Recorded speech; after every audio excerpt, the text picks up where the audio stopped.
其實一個負能量嘅人咧，都有正能量嘅時候喎。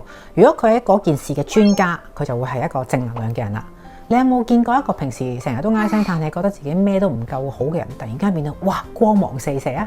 我公司就有呢一個同事，佢平時開會咧唔講嘢噶，好似唔喺度咁噶，講親嘢就好細聲，我都覺得自己聽唔到佢講嘢，成日都冇意見嘅，所以佢嘅負能量會隔住個 mon 你都 feel 到。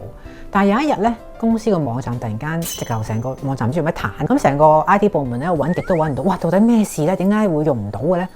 喺呢個時候咧，呢位同事咧無啦啦就行過嚟啦，喺我哋部電腦度坐低，跟住嗒嗒嗒撳咗幾下，咁個熒光幕就突然間跳出咗一串我哋唔明嘅 coding，然後佢就話好平靜啊，真係好平靜，佢就話搞掂㗎啦。其實係一個比較舊嘅 bug 咯，咁而家恢復咗啦。跟住我哋全場咧靜咗啦，但係所有人咧忍唔住都為佢鼓掌喎，因為嗰個樣啊見到咧，好似我未見過佢咁自信、咁專注嘅，好似突然之間咧，好似自信心翻晒嚟咁喎。原來咧佢私底下咧係一個呢北勁嘅高手啦，專門咧就搞呢啲咁冷門嘅漏洞，即係唔知佢原來係 IT 高手嚟嘅。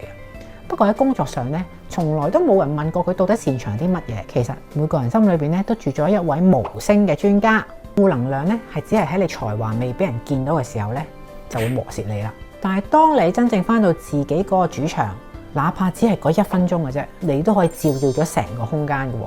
你身邊有冇呢啲隱藏專家咧？或者你自己嘅專長未俾人發現？其實就好似你哋嘅小朋友一樣，你個仔應該讀書差，你淨係睇佢唔好嗰方面，但係你有冇睇佢隱藏嗰方面咧？哇！原來佢彈吉他好叻嘅喎，原來佢捉棋好叻嘅喎，原來佢畫畫好叻嘅喎。當佢喺佢叻嘅地方對邊發光嘅時候，佢就會好有自信，做得好出色。所以成日點解講我哋一定要做我哋熱愛嘅事情呢？只要你喺你熱愛嘅事情，你先會發光發熱。可唔可以分享下你哋嘅故事啊？下個故事可能就係你同我嘅共鳴喎。